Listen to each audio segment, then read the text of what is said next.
àwọn máa náwó sílùú wọn ni òyìnbó. Gbogbo owó tí wọ́n bá share sí 6 local government, tí wọ́n bá share sí state from federal to the local level, wọ́n máa ná ní. Ṣẹ́rí gbogbo bí tẹ́ ń wò yìí, ṣẹ́rí pé wọ́n ṣe ṣí gbogbo tiles yẹn, ó ti expire ni o, ẹ wò. Wọ́n fi bí ilẹ̀ káwọn èèyàn ṣì máa rin bíbá for the moment. Àwọn bíbá yìí la ti ń hustle for many years back. Àwọn bíbá yìí la ti ń hustle ẹ̀ máa ibi tẹ́ ń wò yìí látàárọ̀ títí ilẹ̀ àfiṣú bẹ́ẹ̀rù ṣe máa wà ń bẹ̀, ó dàbò ṣòdì ni. Ibi tó ń pè ní Plaza Cataluna ní Barcelona lélẹ̀. Ẹ̀rí wọ́n ṣe ṣí gbogbo tiles yẹn. Ẹ̀yin náà ẹ sọ fún mi, ẹ wúrú tiles tẹ́yìn bá rí eléyìí Nàìjíríà, wọ́n máa ṣe rọ́ọ̀ṣì ẹ̀ ni. Torí àwọn ló ní the best tiles. Wọ́n ti gbogbo àwọn kìíní tẹ́ ń wò yìí wọ́n fẹ́ ṣí gbogbo ẹ̀ dànù. Wọ́n á ṣe míì síbẹ̀ ibi tó ń ṣì bá ṣẹ́ dé ni. Ẹ rí wọn. Àwọn nǹkan tá a tó ń pariwo léléyìí o. Kí ìlú wa náà kó rí bí eléyìí. Kí nìkan tí wọ́n ní?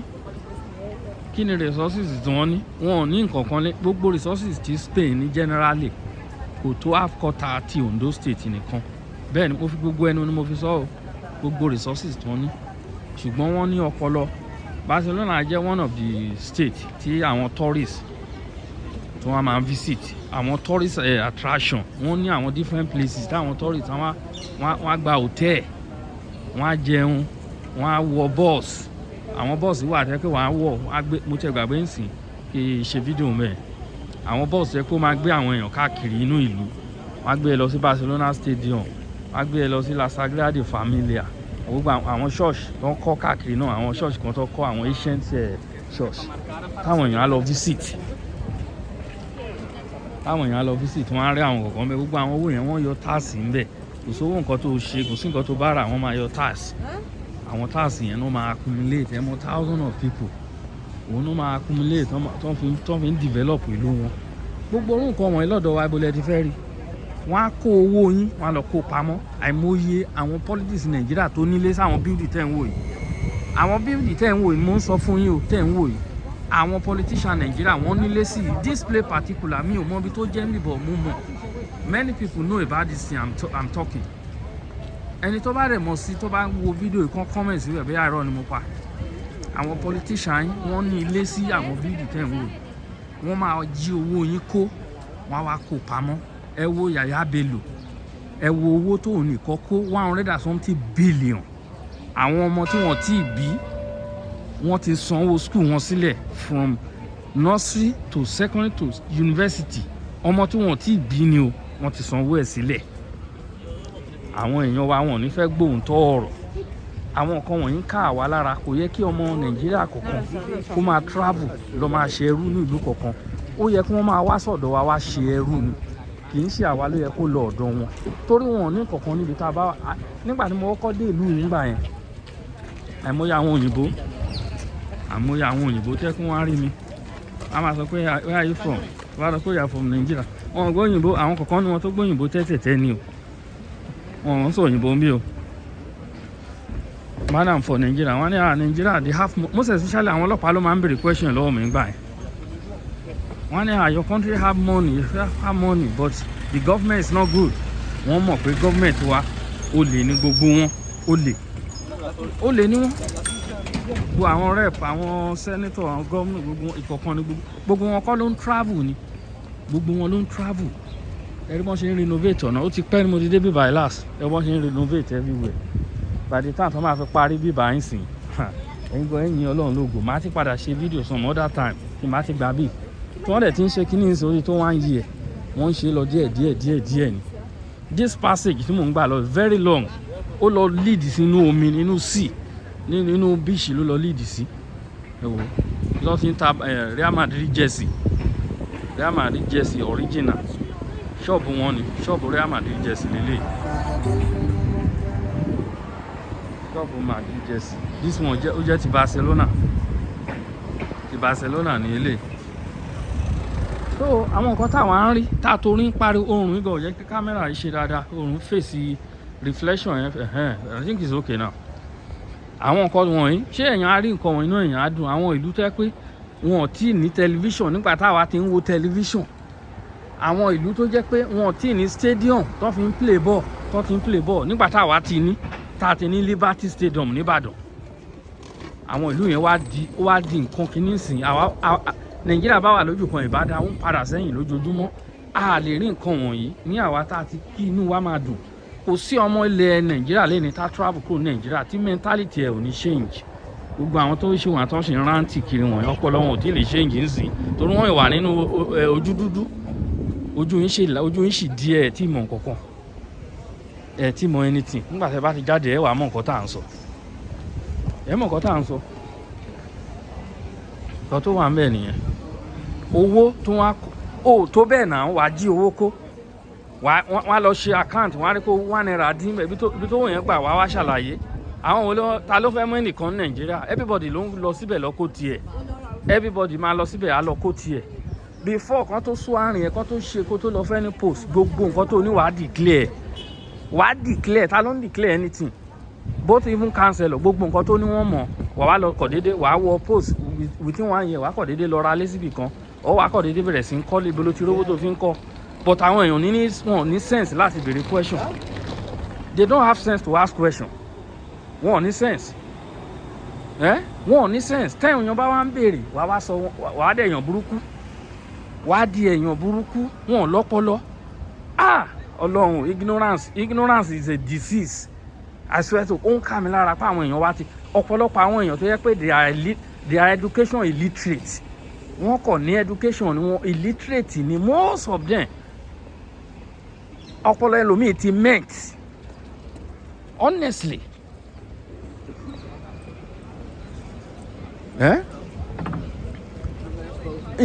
ẹ̀tọ́ wa ni ká máa gbádùn kò sí ọmọ inú ìlú tó jẹ́ pé you are citizen of this country tó ní nǹkan tó ń benefit ọjọ́ tí wọ́n bí ẹ nínú hospital pàápàá tó ti ń kébélé orúkọ ẹ ti wọnú database wọn inú hospital yẹn láti bẹ̀rẹ̀ sí ń fún ìyá ẹ ní nǹkan lọ́fẹ̀ẹ́ ẹ jọ̀ọ́ ìwọ tí ìyàwó ẹ ṣẹ̀ṣẹ̀ bímọ ìwọ ló mọ nǹkan tó fara gbá o èwo nínú yín ló sick mo lọ ṣe check up kan lọ́sibítù láìpẹ́ yìí mo kàn ní pé nǹkan kan ń ṣe mí ni kò sí nǹkan kan mẹ́ẹ̀ náà lọ títí o èmi kàn wá ọgbọ́n tí wọ́n á fi fún mi ní some days kí fi lọ sinmi sílé mo bá lọ sí hospital inú máṣíìnì tó ń gbé mi sí tí wọ́n bá fẹ́ gbé ẹ sí nínú Nàìjíríà ó kéré jù wá ná tó 270,000 wọ́n gbé mi síbẹ̀ lọ́fẹ̀ẹ́ wọ́n ṣe gbogbo ara mi dé gbogbo brain dé gbogbo ọkàn everything I do it free wọ́n ti kọ oògùn tó fún mi mo lọ síbi tó ń fi ń to oògùn lọ́fẹ̀ẹ́ ni wọ́n á kó oògùn fún ẹ jọ mélòó nínú ló ń rògùn gbà lọ́fẹ̀ẹ́ èwo ló ń rògùn gbà lọ́fẹ̀ẹ́ nínú bólẹ́ ti fẹ́ rí gbà lọ́fẹ̀ẹ́ gbóná ló bọ́ ọmọ nkí gbogbo táìsì inú wa ṣìṣì dànù gbogbo ẹ̀ pápátá gbogbo ẹ̀ ní wa ṣìṣì pápátá ni wa ṣì wọ́n á sọ ọ́ di níwọ̀n ilẹ̀ á máa ṣàn ẹ̀ máa wúra yín Ọlọ́run á jẹ́ kí ọpọlọ wa ṣe ìjìṣà mi ì dá ọ̀pọ̀lọpọ̀ àwọn èèyàn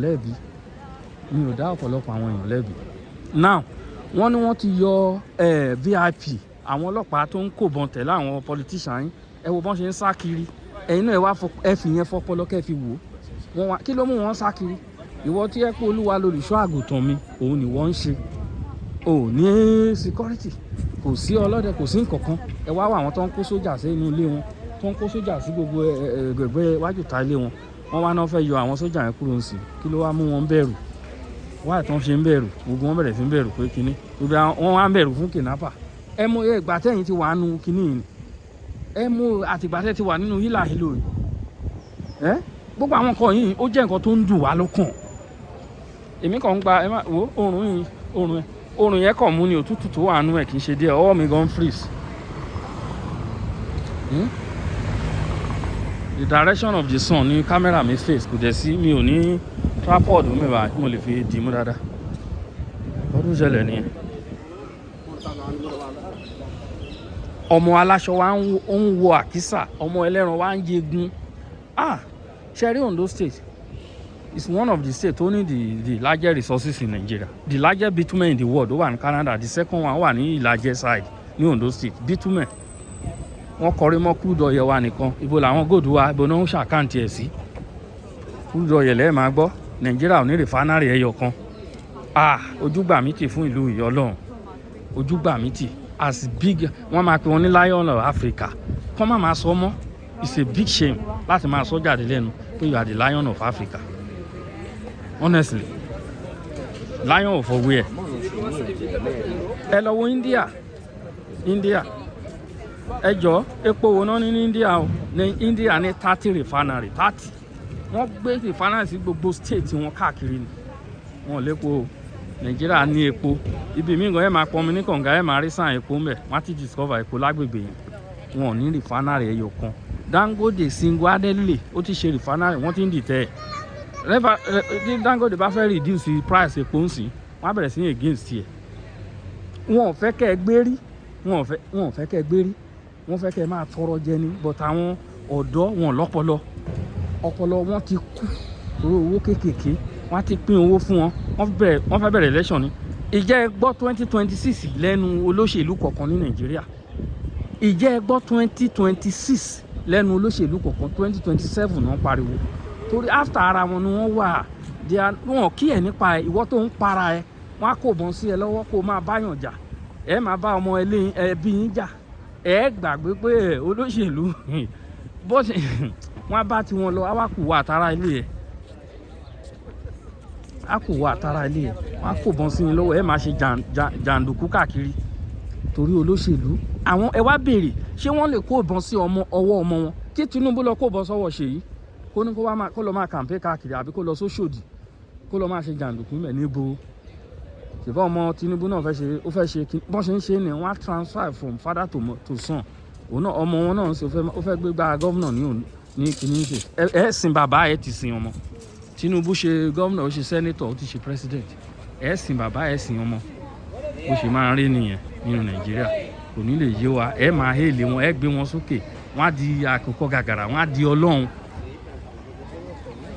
ẹ lè mọ àìmọye supermarket mi àìmọye politician tẹ́ ẹ jọjọ wà lórí line àìmọye àwọn olówó tẹ́ ẹ wà tán bá ìtàn ó dìgbà tí ẹ bá ra tiẹ̀ kó náà tó wá sanwó títí ẹ kò sí pé àwa lo priority níbì kan ẹ lè rí VIP ẹnìkan lọ wọn á wa mọ́tò tẹ́lẹ̀ wọn kọ̀ sí nuisance wọn á délé epo wọn á clear road fún wọn ẹ lè rí nílùú òyìnbó ẹ bọ́n ṣe bẹ́rù náà ṣe bọ́mọ bọ́n ṣe ń ṣe nǹkan títí wọn nìyẹn bí a ṣe bẹ́rù bẹ́ẹ̀ náà la ṣe bí ọmọ bí wọ́n ṣe ń ṣe nǹkan tí wọ́n nìyẹn bọ́tí ọ̀dọ́ wa níbo kíákíá lẹ́ẹ̀ ti mọ̀ wọ́n ti wà gómìnà ti wà lára local government chairman ti wà lára everybody a máa sá kìtìkìtìkìtì gbogbo nǹkan wọn is rubbish ni gbogbo nǹkan wọn we condemn it òun tó ọ̀rọ̀ là ń sọ fún yín but wọ́n máa búyàn wọ́n á ní èèyàn ṣe kinní kan àwọn àkìkọ gàgàrà ní ìlú arére máa ṣe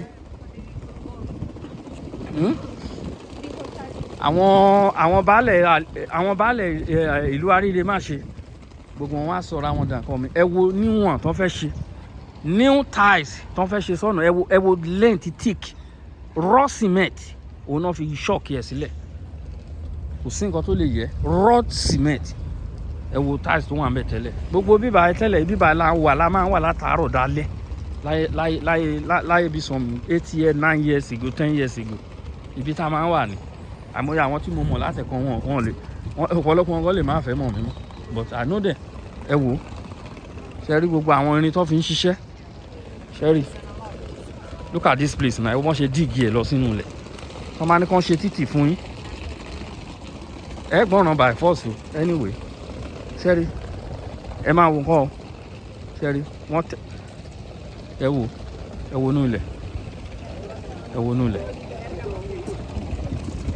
tọ́ bá fẹ́ ṣe táìsì bíi míì tọ́ bá rí pé omi wà ń bẹ̀ ó ní àwọn nǹkan tó máa kọ́kọ́ tẹ́ sínú ilẹ̀ tó jẹ́ pé omi yẹn ò ní disturb ẹ wo bọ́n ṣe díìgì bíbá ẹ wo bọ́n ṣe díìgì ẹ̀ lọ sínú ilẹ̀ mo fẹ́ try débi tí omi wà ní o kí tó padà síbi tí mò ń lọ gangan mo kàn ní kí n ṣe fídíò díẹ̀ fún yín ni look at it ẹ wo tiles gbogbo nǹkan tẹ́ ń wọ́n bẹ̀ àwọn tiles tó ń fẹ́ lò ní sójú ọ̀nà ó dà pé bíbá new tiles ló wà ń bẹ̀ new tiles fẹ́ ni àbí níwọ̀n ni gbogbo bíbá níwọ̀n náà ti ṣe síbẹ̀ wọ́n ti yọ the old one wọ́n mọ date tó máa expire they will put the new one and remove the old one ǹjẹ́ nǹkan kan expire ní Nàìjíríà nǹkan tó bá ti lò kù tán kó dànù wọ́n á kó wá fún wa a máa yọ a máa jó Ọlọ́run aláàmì àwọn èèyàn mi lójú wọ́n á ní kó ṣe títì fún yín títì tí wọ́n á ṣe kò nílò ọ̀sẹ̀ kan àgbàrá á máa gbá títì dànù. Nǹkan tó ń fi ń ṣe títì ẹ̀yin lẹ́ ń fún wọn o, wọn ò ní bitumen ní ìlú yìí o. Spain ó jẹ́ one of the country tó ní the best road in this Europe, one of the beautiful city in Europe. It's not by mouth. Go and confirm it. Go and fast check. Ẹ wo kíní mẹ bá lọ bẹ̀ wá sanwó wàá gùn kíní yàn á gbé ẹ ṣeré. Mo máa ń kó àwọn ẹbí mi wá bẹ̀bà á wọ ship á ṣeré lójú omi. Owó kékeré ni wọn ò ní fi ní ẹ lára. Ẹ lò 30 minutes lórí omi or 1 hour. Àwọn security guarantee ni. Ẹ wo àwọn mọ́tò ọlọ́pàá lélẹ̀. Wọ́n wà always at alert ni. Ẹni pẹ̀mẹ́ torí nǹkan kan ṣẹlẹ̀ níbà nígbà kan. Àwọn Arab people wọ́n wa mọ́tò wọ́n pa àwọn èèyàn. Ọjọ́ yẹn Ọlọ́run náà ló yọ mí ṣá. Ẹ wo wọ́n á ní kàn ṣe títì fún yín. Nàìjíríà ló ní the largest bitumen. Ní títì. Ẹ wo ibo lọ́nà wà ní Nàìjíríà ẹ sọ fún mi. Ibo lẹ ti ní ọ̀nà tó dáa nínú Nàìjíríà. Gbogbo kíní tó ń ṣe sí bíbá kò sí níbà tẹ́lẹ̀ o. Gbogbo kíní tẹ̀ ń wò yìí. It's not here before because of the incident tó happen bíbá some years back. Òun náà ṣe síbẹ̀. Wọ́n wa mọ́tò ọwọ́ òkè ibi tí mo ti bẹ̀rẹ̀ fídíò yìí gangan. Ibẹ̀ ni ìṣẹ̀lẹ̀ yẹn ti ṣẹlẹ̀ lọ́jọ́ yẹn. Wọ́n kàn wa mọ́tò ni wọ́n dẹ̀ ń pa àwọn èèyàn lọ. Ọ̀rọ̀kùnrin ẹ̀bí àná fi rí mu títí dè ní. Èmi kan wọnú metro báyìí ni ọ̀rẹ́ mi kan pè mí pé ibo ni mo wà ẹ̀rù ti ń bà. Mo ní mo wà nísàlẹ̀ metro ní wọ́n ní bá nǹkan tó ṣẹlẹ̀ ń sìn mo yí sá padà sókè ìbélé yìí. Ẹ wo look at everywhere ẹ wọ ọ̀nà. Ṣé ẹ rí ọ̀nà ẹ̀yin òsínwín ènìyàn ṣé ẹ rí ọ̀nà bó ṣe rí. Ibo lẹ ọ̀nà bélé wà ní Nàìjíríà ẹ wá fi bẹ̀ hàn mí. Tó bá wà gan ṣó quality tó ilé. Wọn ò ní gbọ́dọ̀ mi ṣe títì o. Àwa ló ní Nàìjíríà àwa ló ní the largest one tó solid. This is army barrack. Mo fẹ́ sọ little thing about this army barrack. Army barrack ṣé ẹ wo bí tẹ̀ ń wò yìí. This is army barrack. Ẹ lè mọ̀ láyé. Mo máa ń wọ camouflage. Tẹ́ bá ń wo fídíò mi ẹ máa rí camouflage. Máa wọ camouflage máa jókòó síwájú bẹ̀yìn every day complete. Mi ò mọ̀ pé army barrack ni. Mo kọ̀ rámì níjọ́kọ̀ ó kọ̀ kọjá ló bá wọnú bẹ̀ mo bá lọ gba ẹ̀yìn. Níbi tẹ́ ń wò yìí ni mo ń sọ ibi tẹ́ ń wò yìí. This is army barrack. Ẹ lè mọ̀ láyé ẹ lè rámì níta. Mo bá wọ army barrack ní Nàìjíríà wọ́n á fẹ́ ẹgbẹ́ mi ẹ̀. Ṣùgbọ́n wọ́n ti fẹ́ ṣe mí lè ṣe rí lẹ́kọ̀ọ́. Ẹ wo ọlọ́pàá ló ń lọ yẹn. Wọ́n á kí top wọn lásán ká máa fọlọ́pàá wò ẹ̀ ń ṣe. This is army barracks. Òun lẹ́ ń wò yìí. Army barracks lẹ́ ń wò yìí. Ẹ wo jẹ́ni tí ẹ̀ kúkú débi tí omi wà. Àwọn ship. Look at it. This is Cologne. History kìíní ẹ ló bá fẹ́ lọ kà ẹ lè lọ wò kẹ́ lọ check ẹ̀. Cologne ó wà lórí kìíní Google. Ẹ wo Columbus. Ẹ wo ṣé àwa ò dìsáàfù rú àwọn àti máa gbé ilé ayé gbádùn mélé dìsáàfù ẹ̀ àbí ṣé dìsáàfù ẹ̀ kọ́ tá à ń sọ gan nìyẹn. Ṣé we don't deserve it? Káwa náà live beautiful like them. But instead of this a máa against ara wa. Ó yẹ ká ṣí ara wa lọ́pọlọ náà. Ó yẹ ká ṣí ara wa lọ́pọlọ. Ó yẹ ká ṣe ẹ wò ló bó ṣe fún àyẹ̀wò àwọn táàsì. Owó ìbẹ̀rẹ̀ wà gbé táàsì wà lọ tó ń lọ ní quick. No delay. December 24 ẹsẹ̀ ò ní gba ọ̀nà mi báyìí on the 24 of December ẹsẹ̀ kì í gba ọ̀nà ní gbogbo ibi tí mo fi hàn yìí ẹsẹ̀ kì í gbọ̀nà.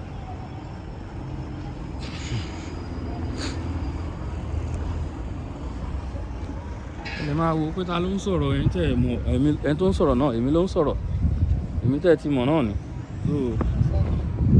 Ẹ wo look at this place. Bọ́dà àwọn táìsì bí òkè wọn tí ṣe ń jẹ wọ́n sì ń bọ̀ ń bì. Ṣé ń wò ebi bá ní wàá ti san 10 euro wàá san 10 euro wọ́n á gbé ẹ lọ fún like 1 hour lójú omi wàá rìn lọ ibi tó bá wọ́n á gbé ẹ káàkiri. Ṣé ń wò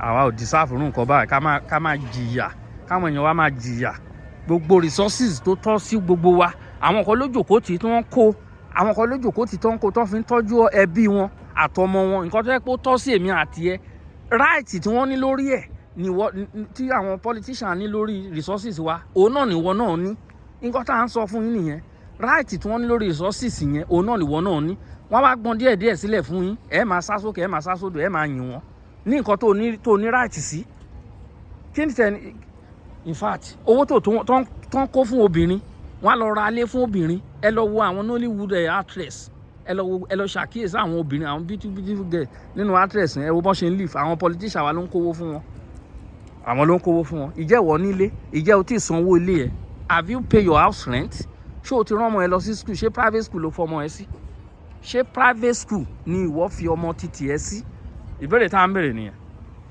ṣé private school ló fọmọ ẹ sí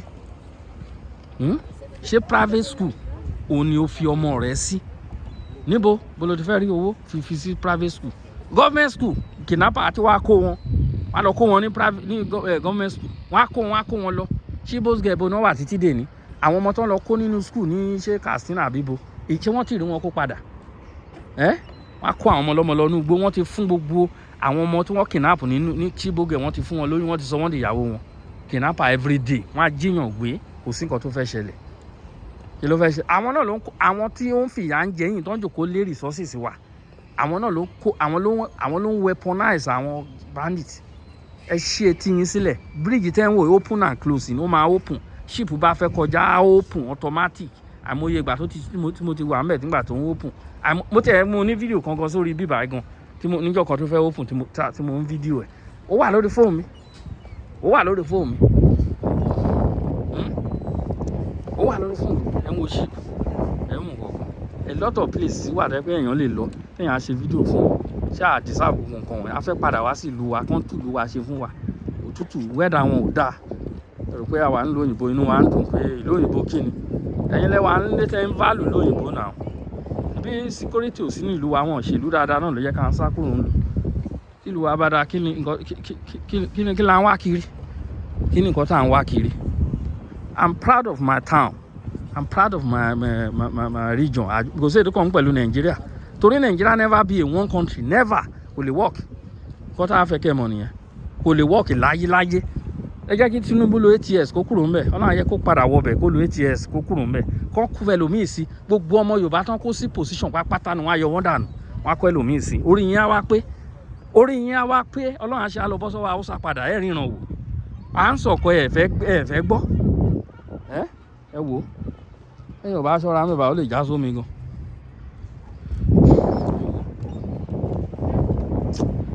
àbọ̀rọ̀ náà sọ fún ọmọlúwàbí kí mi máa bá tèmi lọ yàrá ẹ lè gbọ́ràn àbáṣòun tọrọ ẹ máa búyàn àbáṣòun tọrọ ẹ máa búyàn kò sí ètò kan mi ò ẹ máa kẹ́lùkàlùkù máa ẹ ṣá anyway but kò sí nǹkan kò sí wọ́n ní wọn ò lè pohùn mọ́ agogo lẹ́nu wọn ò lè pohùn mọ́ agogo lẹ́nu èmi ti di kọrọjọ́gbọ́n bẹ́ẹ̀ ni mo ti di kọrọjọ́gbọ́n.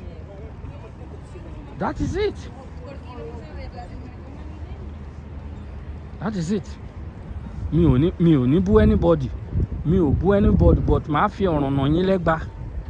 Ọ̀rọ̀ lọmọ ilé tí ń jẹ gbogbo from president to the local level they are all the same. From President Tinubu, President Muhammadu Buhari may so never rest in peace. Torí nǹkan tó kọ sílẹ̀ sínú òun ni Tinubu ń fèsì ń sìn.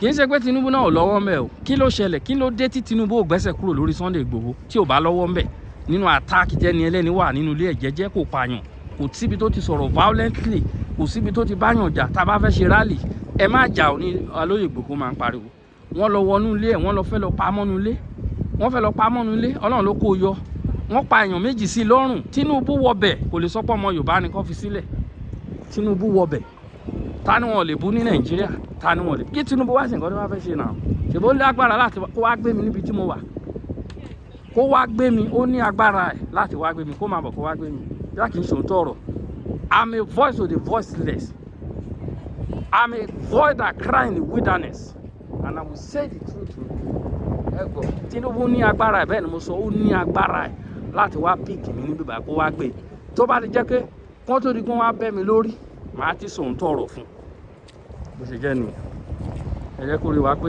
ẹ wò ló bó ṣe rí a wà nínú ẹ wò àjọ wa wà lójú kan bó ṣe wà kò sí development police station kò sí lájọ wa à ní police station wọn ló tiẹ̀ wà mí ilé onílé kọ́ náà gbé fún wọn ṣé police station nìyẹn ẹ wo ibi tí wọ́n wà nígbà yẹn níbi ọ̀nà ọjà lọ́hùn ilé onílé ni wọ́n wà government ò fún wọn ní police station à ní bank lẹ́yìn Ìkàrẹ́ ìlú wo ló tó Àjọwá ní Àkókò? Kò sí báǹkì. Ẹgbẹ́ báǹkì sí Àjọwá tì. Òṣèlú bó bá pa bó bá òbú lẹ́sẹ̀. Tèmi ṣáà ti rí tèmi kó sápò ni. Kí gbọ́n díẹ̀ sílẹ̀. Ẹni tó bá ń ṣòṣèlú tó wà mọ̀ pé yes, òun ṣòṣèlú tó wà fair, tó wà fair fún kíní. Kò kọ́ lé lọ kó jẹ́ ọmọ pátì nìkan là á máa fún ní nǹkan. Ẹni tó ṣe ẹ fún ṣùgbọ́n ọmọ ìlú ni ó lẹ́tọ̀ọ́ sí. But àwọn tó bá lè jẹ́ pé ẹjọ́ jọ ń ṣe pọ̀ tẹ́ bá fún ẹ̀ fún yàn torí ẹjọ́ jọ ń ṣe wàhálà ẹ̀ ni. Kí lẹ wá ń pariwo pa fún yàn ní nǹkan, àfún eléyìí ní kíní. Wọ́n ń pè yẹn kí wọ́n fún yàn ní nǹkan.